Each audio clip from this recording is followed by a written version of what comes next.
ஈரானுக்கும் அமெரிக்காவுக்கும் நடுவில் பாகிஸ்தானில் வச்சு நடந்த பேச்சுவார்த்தை முடிவடைஞ்சிருச்சு. அமைதி பேச்சுவார்த்தை முடிய போகுது, இல்லை சீஸ்ஃபயர் டெம்பரரியாக கொண்டு வரப்பட்டிருக்கக்கூடிய அந்த சீஸ்ஃபயர் பர்மனெண்ட்டாக மாறப்போகுதுன்னு எல்லாம் நினச்சிட்டு இருந்தப்போ 21 மணி நேரம் கழித்து 21 மணி நேரமாக நடந்த அந்த பேச்சுவார்த்தை இப்போதைக்கு முடிஞ்சிருச்சு. எந்த விதமான பெர்மனன்ட் டெசிஷனும் எடுக்கப்படல. இப்போதைக்கு இந்த பேச்சுவார்த்தை தோல்வி அடைஞ்சதா சொல்லியிருக்காங்க. அப்போ 2 வாரத்துல அடுத்த கட்டமா என்ன நடக்க போகுது? 2 வாரத்துக்குள்ள இன்னொரு பேச்சுவார்த்தை கொண்டு வரப்பட்டு அதன் மூலமா எதுவும் தீர்வுகள் எட்டப்பட்டதாம் இந்த ஈரானோட யுத்தம் நிற்கும். அதுக்கு நடுவுல லெபனன் மீது மிக மோசமான தாக்குதலை இஸ்ரேல் நடத்திட்டு இருக்காங்க. இஸ்ரேல் நடத்தக்கூடிய இந்த தாக்குதல் ஒரு பக்கம் கம்ப்ளீட்டா லெபனனை மட்டுமே குறி வச்சு நடக்கிற மாதிரி தெரிஞ்சாலும் எப்படியாச்சும் இந்த சீஸ்ஃபயரை பிரேக் பண்றதுக்கும் ஒரு பாயிண்டா அது மாறதுக்கான சான்ஸ் இருக்கு. ஸோ இது சம்பந்தப்பட்ட சில முக்கியமான அப்டேட்ஸும் முன்ன இருந்ததை விட என்ரிச்டு யுரேனியம் ஈரான் அதிகப்படுத்துறதுக்கான ஒரு வாய்ப்பு இருக்கிறதாவும் சில செய்திகள் வந்திருக்கு. இது எல்லாத்தையுமே இந்த ஒரு பதிவில் பார்த்துலாம். ஸோ வாங்க வீடியோக்குள்ள போயிடலாம். நான் உங்கள் ஆக்கி தம்பிக் ஷோழன் டிபி ட்ரெண்டிங்ஸ்.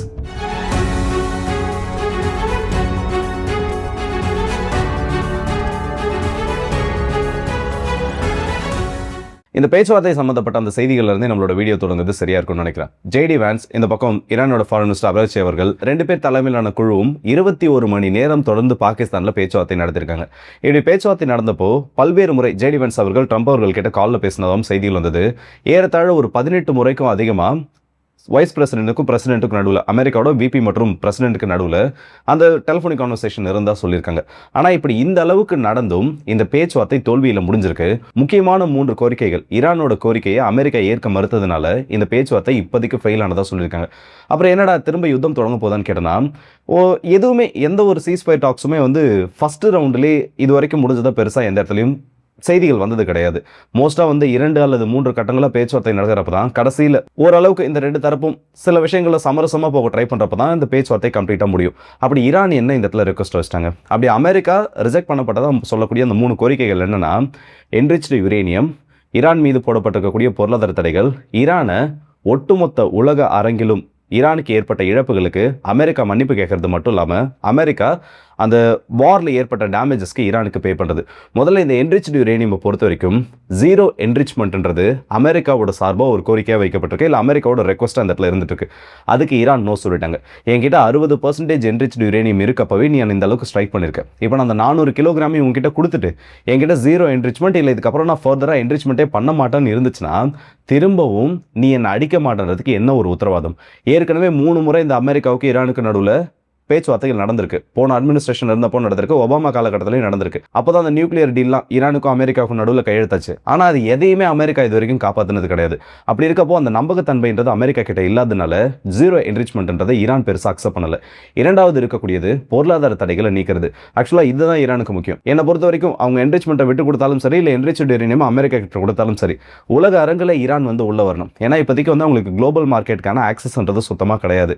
பொருளாதார தடையின் மூலமா முடக்கி வைக்கப்பட்டிருக்கக்கூடிய ஒரு நாடு அவங்களோட பொருளாதாரத்தை ஸ்டேபிள் பண்ணணும். அந்த பொருளாதாரம் ஸ்டேபிள் பண்ணப்பட்டாதான் அடுத்தது அவங்களுக்கான பவர்ன்றது கிடைக்கும். ஃபாரின் ரிசர்வ்ல இருந்து மற்ற நாடுகளோட அந்த நட்புறவானது ஏற்படும். ஸோ பொருளாதார தடைகள்ல இருந்து விலக்கு கேட்டதையும் அமெரிக்கா கிராஜுவலா ரெடியூஸ் பண்ணதா சொல்லியிருக்காங்களே தவிர கம்ப்ளீட்டா உடனடியாக அத்தனை பொருளாதார தடைகளை எடுக்க மாட்டேன்னு சொல்லியிருக்காங்க. ஸோ அப்படி பார்க்குறப்போ ஈரான் அதை அக்செப்ட் பண்ணல. வெறும் 3 அல்லது 4 கட்டங்களில் ஈரான் மீது போடப்பட்டிருக்கக்கூடிய மொத்த பொருளாதார தடைகளும் விலக்கப்படணும்ன்றது ஈரானோட ஒரு கோரிக்கையாக இருக்குது. அதை அமெரிக்கா அக்செப்ட் பண்ணல. 3வது, போரினால் ஏற்பட்ட இழப்புகளுக்கு அமெரிக்கா நஷ்டஈடு கொடுக்கறது. இது எல்லாருக்குமே தெளிவாக தெரியும். கண்டிப்பாக இது அமெரிக்கா அக்செப்ட் பண்ண போகிறது கிடையாது. ஏன்னா அது அப்படி அவங்க அக்செப்ட் பண்ணிட்டாங்கன்னா அது டேரெக்டாக நான் தோத்துனன்றதை அனௌன்ஸ் பண்ண மாதிரி தான். நியாயப்படி பார்த்தா இந்த யுத்தத்தை அமெரிக்கா தொடங்கி இருக்கணும்னு ஒரு அவசியமே கிடையாது. அவசரமாக ஒரு யுத்தத்தில் இறங்கி அந்த யுத்தத்தினால ஏற்பட்ட பாதிப்புகள்லேருந்து தன்னை பாதுகாக்கிறதுக்கு ஸ்ட்ரெயிட் ஆஃப் ஹோர்முஸை ஈரான் மூடி கடைசியில் அதையும் ஓப்பன் பண்ண முடியாமல் இப்போ அமெரிக்கா மன்னிப்பு கேட்கணுன்றத ஒரு கோரிக்கை அந்த நாடு வைக்கக்கூடிய அளவுக்கு அமெரிக்கா இந்த இடத்துல கொண்டு விட்டு வச்சிருக்காங்க. ஸோ அமெரிக்கா அதையுமே ரிஜெக்ட் பண்ணிட்டாங்க. இந்த 3 முக்கியமான கோரிக்கைகளும் அமெரிக்காவில் நிராகரிக்கப்பட்டதுதான் இந்த பேச்சுவார்த்தை தோல்வி அடையதுக்கான ஒரு முக்கியமான காரணமாக சொல்லப்பட்டிருக்கு. மேபி இன்னும் ஃபர்தராக டீடைல்ஸ் வெளியிட வரப்போ எக்ஸாக்டான ரீசன்ஸ் என்னன்றது தெரியும். இப்போதைக்கு மீடியாஸில் வந்திருக்கிறதுலாம் இதை தான் ரிப்போர்ட் பண்ணியிருக்காங்க. ஆனால் அந்த டேபிளில் என்ன பேசினாங்க? ஏன்னா அமெரிக்கா சார்பில் இன்னும் பெருசாக எந்த விதமான அப்டேட்டும் கொடுக்கல. நேற்று UFC ஃபைட்டிங்கை ட்ரம்ப் அவர்கள் அட்டன் பண்ணியிருக்காரு. உலகமே ஒரு பக்கம் பற்றி எரிஞ்சிட்டு தலைவர் மட்டும் தனி வைப்பில் சுற்றிட்டு இருக்காரு. அதுக்கப்புறமா அவரோட ட்ரூத் சோஷியல் மீடியாவில் ஒரு பதிவு போட்டிருக்காரு. அந்த பதிவில் ஒரு லிங்க் கொடுத்தது மட்டும் இல்லாமல் எப்படி ஸ்ட்ரைட் ஆஃப் ஹோர்முஸை ஈரான் பிளாக் பண்ணி வச்சிருக்கிறதுக்கு இவங்க கவுண்டர் ஆப்ரேஷன் பண்ணியிருக்கலான்ற மாதிரி ஒரு ஆர்டிக்கலை பப்ளிஷ் பண்ணியிருக்காங்க. எக்ஸாக்டாக அதில் என்ன போட்டிருக்குன்னு நான் சொல்கிறேன். ஸ்ட்ரைட் ஆஃப் ஹோர்முஸை ஈரான் மூடிட்டாங்க. இப்போ இது அமெரிக்கா திறக்கணும்னா டேரெக்டாக அவங்களோட கப்பற்படை உள்ள அனுப்பி திறக்கணும், இல்லை ஈரானோட பேச்சுவார்த்தை நடத்தி மிலிட்ரி ராணுவ ரீதியிலான நடவடிக்கை எதுவும் இல்லாமல் பேச்சுவார்த்தையின் மூலயமா அதை திறக்கணும். இது மட்டும்தான் இருக்க ஆப்ஷன். ஆனால் out of the box thinking மாதிரி யாரும் யோசிக்க முடியாத மாதிரி ஐயா ட்ரம்ப் அவர்கள் ஒரு விஷயத்தை யோசிச்சு வச்சிருக்காரு. என்னன்னா கவுண்டர் பிளாக்கெட். நீ ஸ்ட்ரெயிட் ஆஃப் ஹோமஸை மூடிட்ட, சரி, அந்த ஸ்ட்ரெயிட் ஆஃப் ஹோமஸை நீ மூடினது உன்னோட சார்பாக நீ மூடி இருக்க. அதனால உலகம் முழுக்க வந்து ஸ்ட்ரெயிட் ஆஃப் ஹோமஸை வந்து ஈரான் மூடிட்டாங்க, உலக நாடுகள் எல்லாத்துக்கும் ப்ரெஷர் வருது, உன் பேர் தான் அடிக்கடி வந்துட்டு இருக்கு. ஆமாம், அதுக்கு என்ன? இப்போ நான் கவுண்டர் பிளாக்கெட் பண்ணுறேன், உன்னோட பிளாக்கெட்டை தாண்டி நான் ஒரு நேவல் பிளாக்கெட்ன்றதை போடுறேன். இப்போ எந்த கப்பலும் உள்ளே வர முடியாது. நான் வந்து இந்த இடத்துல உன்னை சரண்டர் பண்ண வைக்க போகிறேன். நான் இந்த கப்பல்கள் மொத்தமாக மூடிட்டேன்னா உனக்கு வருமானமே கிடையாதுன்னு சொல்லிட்டு கவுண்டர் பிளாக்கெட் பண்ணுறத முக்கியமான ஒரு ஆர்கியூமெண்ட்டாக அந்த ஆர்டிக்கலில் பேசியிருக்காங்க. ஆக்சுவலாக இந்த கவுண்டர் பிளாக்கேட் இல்லை நேவல் பிளாக்கேட் எல்லாமே ஒர்க் ஆகும். எப்போ ஒர்க் ஆகும்னா, இப்போ இலங்கை மாதிரி இருக்கக்கூடிய ஒரு நாடு, இல்லை சீனா மாதிரியோ ஏதோ மிகப்பெரிய ஒரு கடல் எல்லையை கொண்ட ஒரு நாடு, அந்த நாட்டுக்கு எதிராக நீங்கள் ஒரு நேவல் பிளாக்கேடுன்றதை போடுறீங்கன்னா அதனால் அவங்களுக்கு மிகப்பெரிய ஒரு இழப்பு ஏற்படும், அவங்களோட பொருளாதாரம்ன்றது பெருசாக பாதிக்கப்படும். ஆனால் ஈரானை பொறுத்த வரைக்கும் ஆல்ரெடி அவங்களோட சஃபரிங்ன்றது ரொம்ப அதிகம். பொருளாதார ரீதியாக எந்த விதமான உதவியும் அவங்களுக்கு கிடைக்கிறது கிடையாது. இப்போ சீனா கிட்டேருந்து வரக்கூடிய சில ஆயுதங்களோ இல்லை சீனாவுக்கு அவங்க அனுப்பக்கூடிய கப்பல்கள் ரொம்ப லிமிட்டடாக தான் இந்த பெர்ஷியன் கல்ஃப் வழியாக வெளியில் போயிட்டு இருக்கு. அதை இவங்க பிளாக் பண்ணுறதுனால ஈரானோட வருமானத்தையோ இல்லை ஈரானுக்கு வரக்கூடிய ஆயுதத்தையோ பெருசாக இவங்களால அந்த இடத்துல கண்ட்ரோல் பண்ணிட முடியாது.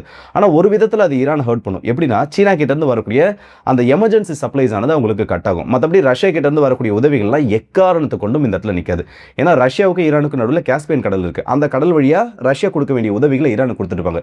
இது என்ன மாதிரி லாஜிக்கில் இந்த இடத்துல ஒர்க் ஆக போகுதுன்னு தெரியல. ஆனால் இது அமெரிக்காவோட அதிபர் அவரோட ட்ரூத் சோஷியல் மீடியாவில் அந்த போஸ்ட்டுக்கு கீழே இந்த ஒரு லிங்கை கொடுத்துருக்காரு. யாராச்சும் போயிட்டு பார்க்கணும்னா பாருங்க, இப்போ வரைக்கும் அந்த போஸ்ட் இருக்கு, இன்னும் டெலிட் பண்ணப்படல. கவுண்டர் பிளாக்கேட் ஸ்ட்ராட்டஜி கண்டிப்பாக ஒர்க் ஆகும். ஆனால் ஈரான் மாதிரி ஆல்ரெடி ரொம்ப பாதிக்கப்பட்டிருக்கக்கூடிய ஒரு நாடு, இல்லை ஏற்கனவே வந்து இந்த சஃபரிங்ஸ் எல்லாம் பார்த்த ஒரு நாடு கிட்ட அது எந்த அளவுக்கு ஒர்க் ஆகுன்றது தெரியல. இது ஒரு விதத்தில் அமெரிக்காவுக்கு பாசிட்டிவாக முடியும். எப்படின்னா, இந்த மாப்பிள்ளையோட சீப்பை எடுத்து ஒழிச்சு வச்சுட்டா எப்படி கல்யாணம் நடக்கும், மாப்பிள்ளையோட சீப்பை நான் ஒழிச்சு வச்சுன்னு சொல்ற ஒரு கதை இருக்குல்ல, அந்த மாதிரி ஈரானோட பிளாக்கேட்னு சொல்றதுக்கு பதிலாக மீடியாஸ் ஃபுல்லாக அமெரிக்காவோட பிளாக்கேட்னால இவ்வளோ பெரிய பிரச்சனை, அமெரிக்கா வந்து இந்த இடத்துல டாமினன்ஸாக இருக்காங்கன்னு சொல்லிட்டு அந்த சைக்காலஜிக்கல் ஆப்ரேஷனை தவிர மற்றபடியாக வேற எதுக்குமே இந்த கவுண்டர் பிளாக்கெட் ஸ்ட்ராட்டஜின்றது உதவாகுது. அண்ட் இன்னொரு விஷயம் என்னன்னா, ஈரானோட அந்த நியூக்ளியர் வெப்பன்ஸ் பற்றி தான்.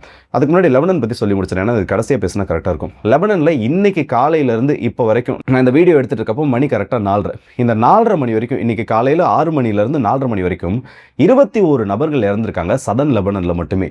மிகப்பெரிய அளவு தாக்குதல் உள்ள நுழைஞ்சிருக்கக்கூடிய இஸ்ரேலோட படைகள் அங்கே இருக்கக்கூடிய ஹெஸ்புல்லாவோட டனல்ஸ்க்கு எதிராக நடத்தக்கூடிய அந்த கண்ட்ரோல்டு டெட்டனேஷன் சொல்லிட்டு 21 நபர்கள் இது வரைக்கும் இறந்திருக்காங்க. சதன் லெபனன்றது மிகப்பெரிய ஒரு யுத்த களமாக மாறிட்டு இருக்கு. அண்ட் இஸ்ரேலோட ஸ்ட்ராட்டஜி நீங்கள் பார்த்தீங்கனாலே தெளிவாக தெரியும். ஒரு லிமிடெட் ஸ்ட்ரைக்லாம் பண்ணலை. எந்த அளவுக்கு அவங்களால ஹெஸ்புல்லாவை பவுண்ட் பண்ண முடியுமோ பண்ணுறாங்க. இதை பண்ணுறதுக்கு ஹெஸ்புல்லாவை அடிக்கணுன்றது மட்டும் ஒரு காரணம் கிடையாது. இதை காரணமாக வச்சு எப்படியாச்சும் ஈரானை ட்ரிகர் பண்ணியாகணும். ஈரானை ட்ரிகர் பண்ணி அந்த சீஸ்ஃபயர் ஆனது உடஞ்சிருச்சுன்னா இந்த 2 வாரத்தில் இஸ்ரேலுக்கு வரக்கூடிய ரீசப்ளைஸை வச்சு முதல்ல அடித்ததை விட ரொம்ப ஹெவியாக அவங்களால ஈரான் அடிக்க முடியும். ஸோ ப்ராப்பரான ஒரு பிளானிங்கோட ஈரான் இந்த இடத்துல இறங்கியிருக்காங்க. ஹெஸ்புல்லாவும் சும்மா இல்லை, நேற்று ஒரு நாளில் மட்டுமே 35 இடங்களுக்கும் அதிகமாக வடக்கு இஸ்ரேல் பகுதியில் மட்டுமே ராக்கெட் தாக்குதல் நடந்திருக்கு. இஸ்ரேல் ஒரு 15 to 16 இடத்துல வந்து அவங்களோட ரெடி டு லான்ச் உடனடியாக ஏவறதுக்கு தயாராக இருந்த ஏவுகணைகள் ராக்கெட்லாம் அடிச்சுதான் சொல்லியிருக்காங்க. அது தவிர்த்துமே 30 இடங்களுக்கும் அதிகமாக தாக்குதல் நடந்திருக்கு. ஸோ ஹெஸ்புல்லா இஸ்ரேலை கொஞ்சம் மோசமாக அடிச்சிட்டு இருக்காங்க. ஆனால் பிரச்சனை இதில் என்னன்னா, ஹெஸ்புல்லாவோட ராக்கெட்ஸ் அக்யூரசி கம்மியாக இருக்கிறதுனால இஸ்ரேல் ஏற்படுத்துகிற பாதிப்புகள், ஏன்னா இவங்க யூஸ் பண்ணுறது எல்லாமே ஹெவி பாம்ஸ், அந்த அளவுக்கு நிகரான ஒரு பாதிப்பை ஹெஸ்புல்லானால கொடுக்க முடியல. மாறாக வடக்கு பகுதியில் இருக்கக்கூடிய ஒரு 60,000 நபர்களை இஸ்ரேல் இன்னைக்கு ரீலோகேட் பண்ண போகிறதா சொல்லியிருக்காங்க. பாதுகாப்பான இடங்களுக்கு வருது, ஒரு 20 to 25 கிலோமீட்டர் தொலைவில் அவங்களை பின்னாடி கொண்டு வருது. அந்த ஸ்ட்ராட்டஜி அவங்க ஃபாலோ பண்ண போகிறதா சொல்லியிருக்காங்க. இப்போ என்னோட பாயிண்ட் ஆஃப் வியூவில் இல்லை எனக்கு தோன்றது என்னன்னு சொல்லிட்டு நான் உங்ககிட்ட சொல்லிடுறேன். இந்த ஈரான் வந்து என்ரிச்டு யுரேனியம் அமெரிக்கா கிட்ட கொடுத்தாங்கன்னா அது அவங்களோட டிப்ளமசி இல்லை அவங்க என்ன பிளானில் இருக்காங்கன்றது தெரியல. ஆனால் அமெரிக்காவை நம்பி நீங்கள் உங்களோட நியூக்ளியர் ஆம்பிஷன் இல்லை உங்களோட நியூக்ளியர் ப்ரோக்ராமை கைவிட்டீங்கன்னு வைங்க, லிபியாவுக்கு ஏற்பட்ட நிலைமை தான் ஏற்படும். கடாஃபி அவர்கள் இங்கே ஆப்பிரிக்க கண்டத்தில் இருக்கக்கூடிய நாடுகளில் ரொம்ப முன்னோடியாக free education, free health care சிஸ்டம்னு சொல்லிட்டு எல்லாத்தையுமே ப்ராப்பராக வச்சுருந்த ஒரு நாடு. ஆனால் அந்த நாடு கெமிக்கல் குண்டுகள் அவங்க வச்சுருந்தா நிறைய வரலாற்று உண்மைகள் மற்றும் அது சார்ந்த சான்றுகள் இருக்குது. சோவியத் யூனியன் கிட்ட அவங்க வாங்கி வச்சிருந்தாங்க. நியூக்ளியர் வார்ஹெட்டுக்கான அந்த ஒரு ப்ரோக்ராமில் அவங்க இருந்ததுமே உண்மை. ஆனால் அப்படி இருந்த லிபியா என்ன பண்ணாங்கன்னா, ஒரு கட்டத்தில் அமெரிக்காவை நம்பினாங்க. அமெரிக்காவை நம்பி இந்த மாதிரி இதுக்கப்புறம் நாங்கள் அணு ஆயுதங்கள் கிட்ட போக மாட்டோம். யூஎஸ் வந்து செக்யூரிட்டி கேரண்டி கொடுத்தாங்க. நீ வந்து அணு ஆயுதம் சம்மந்தப்பட்ட அந்த ஆராய்ச்சிகளை விட்டுனா உனக்கு நான் ஹெல்ப் பண்ணுறேன், உனக்கு உன் மேலே போடப்பட்டிருக்கக்கூடிய பொருளாதார தடைகள் இது எல்லாத்தையுமே விளக்கிட்டு உன்னோட செக்யூரிட்டிக்கு நான் இந்த இடத்துல பாதுகாப்பாக இருக்குன்னு சொல்லிட்டு ஏகப்பட்ட ப்ராமிஸாக கொடுத்தாங்க. ஆனால் கொடுத்த அடுத்த ஒரு சில வருஷத்தையே லிபியாவில் மிகப்பெரிய ஒரு மக்கள் புரட்சி, அமெரிக்காவுக்கு எதிராக இருக்கக்கூடிய ஒரு நாட்டில் மக்கள் புரட்சி ஏற்படுத்தினா அது எதனால் ஏற்படுது, அதுக்கு பின்னாடி யார் இருப்பாங்கிறது எல்லாருமே ஊரறிஞ்ச விஷயம், உலகறிஞ்ச விஷயம். 2011 மிகப்பெரிய அளவு மக்கள் புரட்சி ஏற்படுது. மக்கள் புரட்சி ஏற்படுத்தப்பட்டு அடுத்த சில மாசங்கள்ல லிபியாவோட அதிபர் கடாஃபி அவர்கள் ரொம்ப மோசமான முறையில் கொல்லப்படுறாரு. அமெரிக்காவோட பிரஷர்னால நியூக்ளியர் ஆம்பிஷன்ஸ் இல்ல அவங்களோட நியூக்ளியர் வார்ஹெட்ஸை உருவாக்கணும்னு சொல்லக்கூடிய அந்த கொள்கையிலேருந்து வெளியில வந்த எந்த ஒரு நாடு இது வரைக்கும் சர்வைவ் ஆனது கிடையாது. அதுக்கு நல்ல ஒரு எக்ஸாம்பிள் லிபியாவோட அதிபர் கடாஃபி. ஆனால் அதே பேரலாக நார்த் கொரியா பக்கம் பார்த்தோன்னா எவ்வளோ பெரிய அமெரிக்காவோட ப்ரெஷர் இருந்தும் அவங்க நியூக்ளியர் வார்ஹெட்ஸை தயாரிக்கிறதுல இருந்து நிற்கல. அந்த நியூக்ளியர் மிசைல்ஸ் அவங்க அடைஞ்சாங்க. இப்போ அமெரிக்காவுக்கு அவங்களுக்கு நடுவில் எவ்வளோ பிரச்சனை போயிட்டு இருக்கு, இல்லை அந்த நாடு எப்படி சர்வைவ் ஆகிட்டு இருக்குன்னு தெரியும். ஸோ ஈரானை பொறுத்த வரைக்கும் அவங்க இந்த என்ரிச்டு யுரேனியம் கொடுத்துட்டு இதுக்கப்புறம் நாங்கள் நியூக்ளியர் வெப்பன்ஸ் பக்கம் போக மாட்டோம், இல்லை அமெரிக்கா கிட்ட இதுக்கப்புறம் எங்களுக்கு எந்த விதமான பிரச்சனை இல்லைன்னு சொல்லிட்டு ஒரு சீஸ் ஃபயருக்குள்ளே போயிட்டு அவங்களோட மொத்த நியூக்ளியர் ஆம்பிஷனையும் தூக்கி அமெரிக்கா கிட்ட கொடுத்தாங்கன்னு வைங்க, நான் சீரியஸாக சொல்கிறேன், அடுத்த சில வருஷத்தில் இதை விட மோசமான விளைவுகளை ஈரான் சந்திக்க வேண்டிய ஒரு தேவை ஏற்படும். அமெரிக்கா சைலண்ட்டாக இருந்தாலும் இந்த இடத்துல இஸ்ரேல் சைலண்ட்டாக இருக்க மாட்டாங்க. ஈரானுக்குள்ள ஆட்சி மாற்றம் ஏற்படுற வரைக்கும் இஸ்ரேலோட தாக்குதல் ஓயாது. மொத்த என்ரிச்டு யுரேனியமும் தூக்கி கொடுத்துட்டு அதுக்கப்புறம் வரப்போகிற அடியும் ஈரான் வாங்க வேண்டிய ஒரு நிலைமை ஏற்படும். இது எனக்கு தோன்றுது. இதை பற்றி உங்களோட கருத்துங்கன்றதை மறக்காம கமெண்ட்ஸ் சொல்லுங்கள். அண்ட் லெபனானை காரணமாக வச்சு எப்படியாவது இந்த சீஸ் ஃபயர் உடைக்கணுன்றது இஸ்ரேல் பண்ணக்கூடிய மிகப்பெரிய ஒரு திட்டமாக தெரிஞ்சிட்டு இருக்கு. அண்ட் நேற்று இன்னொன்று துருக்கி சம்மந்தப்பட்ட ஒரு சில வார்த்தைகளும் இஸ்ரேலோட பிரைம் மினிஸ்டர் பெஞ்சமின் நெத்தன்யாஹூ அவர்கள் பேசியிருந்தார். அதெல்லாம் அடுத்தடுத்த பதிவுகளில் பார்ப்போம். ஸோ இந்த வீடியோ பற்றி உங்களோட கருத்தில் மறக்காம கமெண்ட்ஸ் சொல்லுங்கள். அண்ட் அடுத்த வீடியோஸ் இப்போ மதுரை விடுப்பது உங்கள் ஆர்கே.